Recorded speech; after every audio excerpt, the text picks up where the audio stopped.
Hey guys, I'm going to talk to you today about my case study. It's CB, which is the name of the student, and parents versus the special school district number 1. This was located in Minneapolis, Minnesota, and it happened in April of 2011. So just a little bit of background on CB. He began kindergarten in 2002. He was going to Hale Elementary School, which is a public school in Minneapolis that had students from kindergarten to 4th grade. Right away in kindergarten, his teachers noticed that there was a failure to know his letters and his sounds, and his mother had expressed at this time a concern about dyslexia. And so in 1st grade, he began the evaluation or did the evaluation process, and they determined that it was necessary to do so. So when they completed the initial testing, they did the Woodcock-Johnson 3 achievement test, and CB placed within the 1st percentile. He was diagnosed with a learning disability for both reading and for writing. So they developed his IEP in January of 2004, and his goal was, as such, it was to increase his reading skills from a readiness level to a 1st grade level. So within the gen ed classroom, he was able to still have reading instruction, and then he also had 30 minutes of daily special education reading instruction. During 1st grade, at the initial IEP, they determined that CB could read 1st grade material at a rate of only 3 words per minute. And it did increase, but only to 13 words per minute by the end of 1st grade, and the expectation for the end of 1st grade was 60 words per minute. They characterized his progress in June, so that summer after 1st grade, as only slight. So looking into his next couple years in school, in his 2nd grade year, when it was in September of 2004, they reiterated the same goal that they had on the initial IEP when they started in 1st grade. So they didn't change the IEP goal at all. They indicated a slight progress throughout 2nd and 3rd grade. So again, they used the same determining word as they did during 1st grade, as there was only slight progress for both 2nd and 3rd grade.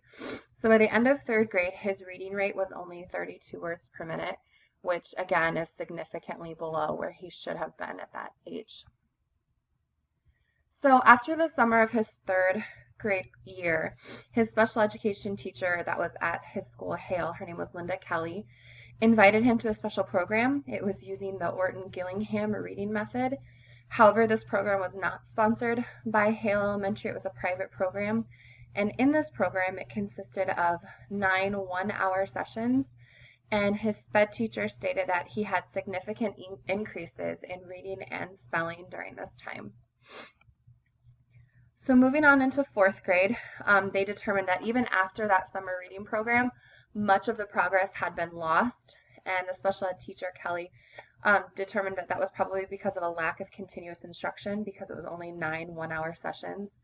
So they recommended that the 3-year special education reevaluation that they normally would have done later that year actually be conducted in October of 2006, which is 3 months earlier than what it normally would have been conducted. The evaluation showed that CB's response to interventions were inadequate, and he was severely underachieving in both reading and writing. They also noticed that there was a severe discrepancy between his intellectual ability and his underachievement in reading. So when they did the Woodcock-Johnson 3 test again, he had declined in his ability or in his percentile. They also noted that when they were doing the reevaluation that CB was socialized and well behaved, but he just continued to struggle in reading.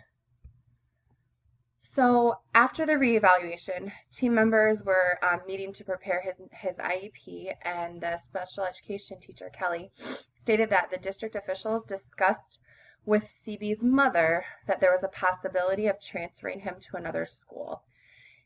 Because this is something that Kelly had said, it actually was not indicated in any of the IEP notes for that meeting. This is just something that Kelly later on in the hearing stated that they did discuss with his mother the possibility of transferring him.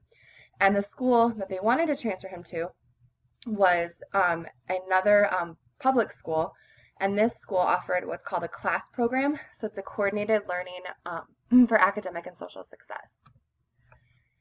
So here's a little bit about the class program. It's designed for individuals that have disabilities that include secondary behavioral problems who are in need of intensive special education services. Now what's interesting is, again, if you kind of go back to that last slide I had, there was nothing stated in any of his IEP meetings or any of his teachers that had said anything about CB having any type of social or behavioral issues. They actually indicated that he was socialized and well behaved. They were just focused mostly on his reading discrepancies. So there was nothing that said he was in need of any type of behavioral interventions or any types of behavioral goals. So the class program has one teacher for about every 12 to 15 students, and there's more than 60% of the day at that class program that focuses on the academic, but also social and problem-solving skills. CB's mother said that she did not want to transfer him. She was very concerned that this would hurt his self-esteem and that his social skills would suffer by actually transferring him to the school. Again, neither the IEP notes or the fourth grade IEP references that they had discussed the class program. So during the fourth grade IEP goal, when they determined what that would be, again, it was to increase his reading skills. They changed it slightly from a beginning first grade level to the end of first grade. But they also then, at his fourth grade IEP, decided that they would increase his special instruction from 30 minutes to 60 minutes per day. So it took all the way through first, second, and third before they were able to increase his minutes in special education. During his fourth grade year, one of the teachers actually did express some concern on CB about his focusing, and they suggested that they look at a school called Groves Academy, which is a private school that specializes in students with learning disabilities. So at the end of the fourth grade, his reading level was actually less than the previous summer, so he had decreased tremendously over the course of that year. So remember, this school that he's currently at in Minnesota, the Hale Elementary, is only for kindergarten through fourth grade. So he then was moved to Field Middle School, like all of his other peers would have been in that neighborhood, to begin his fifth grade year. So they did an evaluation at the beginning of his fifth grade year. Again, it showed a decrease in his reading over the summer. His IEP team met to create a new IEP, and during this time they discussed the class program, and it was on the meeting agenda notes after that. CB's mother again decided that she did not want him to go to the class program, that she wanted him to stay with friends and stay at Field. And at the end of his fifth grade year, it was indicated that he had slight and some moderate progress on that reading goal, and he was reading at 55 words per minute. So after this time, after fifth grade, during the summer, his parents requested a private evaluation. So they contacted Dr. Susan Storti, which is she's a neurocognitive psychologist. She's also a language specialist. So again, they administered the Woodcock-Johnson the third test and determined that he was in the first percentile. However, they noticed that he had average intelligence, but they also diagnosed him with auditory processing disorder and severe dyslexia and dysgraphia. They advised Dr. Storti advised CB's parents that they should place him at Groves Academy. But the mother notified the current district that they were in by letter of intention that they were going to enroll CB at Groves, and they requested the district was going to pay the private tuition for this private academy. So the parent claims that the district needed to pay the tuition for the private placement because their son's special education continues to remain the same with little change year after year to the goals and objectives. That's because his first, second, and third grade IEP goals stayed the same the entire time, and it was only indicated in fourth grade that they actually upped the minutes for his amount of time that he was having the special education services in reading. They stated that their son had made no demonstrable progress and that he had not been provided with the right interventions to address his disabilities, and of course the district refused the parent claims. The district stated that CB was making slow but steady progress, and that the special education services had been increased every year to meet his needs, which is interesting because it hadn't been increased each year according to the documents that were in my case study. And they also stated that they had offered the class program, but that the parents had refused. So, despite the refusal to pay for the tuition, his parents, CB's parents, enrolled him at Groves Academy in the fall of 2008, and it cost $6,800 after the scholarships that they had received from other things. So the parents requested an administrative hearing to review the district's decision to deny the reimbursement for the tuition. So during this time, they determined that CB was entitled at first to be reimbursed for this $6,800 of tuition because the school district had failed to provide FAPE under IDEA. However, CB then, the family of CB then went on to the district court to try to seek attorney fees and costs, and the school district countered, challenging the original ALJ's decision.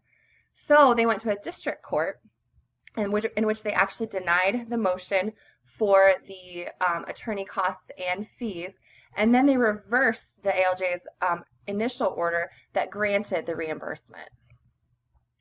So now what they have is the court agreed that with the ALJ that the school district had failed to make available a free and appropriate public education, but they determined that the placement at Groves Academy was not an appropriate placement under IDEA, and it was not entitled for reimbursement. And the primary objective of IDEA is to educate children with disabilities, of course, as we know, in the least restrictive environment. But because nearly all of the children at Groves have learning disabilities, the court found that they were not being educated in a classroom along with children who are not disabled to the maximum extent possible. Therefore, Groves was not considered his LRE. So the new ruling was that they are not paying tuition for Groves Academy because it is not the LRE, even though the school district had failed to make available FAPE. So they determined that CB's disability could be addressed adequately in a less restrictive public school setting like the class program, which they had discussed. So Groves was not an appropriate placement for CB because of the lack of the least restrictive environment. So as I'm looking at this, my reaction, I really tend to jump to data right away. And when I look at something where an IEP goal has not changed from first grade all the way up until fourth grade, to me that's too little too late. There was not enough done in this case to determine exactly what it is we need to be doing or that they needed to be doing with CB to ensure that he was reaching or meeting some of his goals and expectations. As I was kind of going through this case again and again, I kept thinking about our class discussion about the Chevy versus the Cadillac. Even though it was determined that Groves wasn't his LRE, it seemed like the parents wanted Groves, which was a little bit more, it was a private academy, a little bit more expensive. Maybe the parents were thinking this is a little bit more appropriate for our child. Well, that's the Cadillac maybe, but it's not necessarily what the school was needing to provide. But the school did, in fact, offer the class program. Least restrictive environment, again, I was really interested to find that they wanted their child to be taken out of the classroom and with students who the majority of them did have disabilities, so they didn't necessarily want him within the general education classroom. And then my other reaction was, what were the other options? If the parents weren't happy with the class program and they weren't happy with what was happening, why weren't there other options that were being presented so that they could determine what was best for CB? So here's something to think about. Number one, here are my 3 questions. How will you ensure your school is providing instruction in the student's least restrictive environment? And what would you do when a student on an IEP has not made significant progress over the course of several years? And number 3, how will you as a future administrator be a part of the IEP goal setting and evaluation process? So thanks for listening, guys.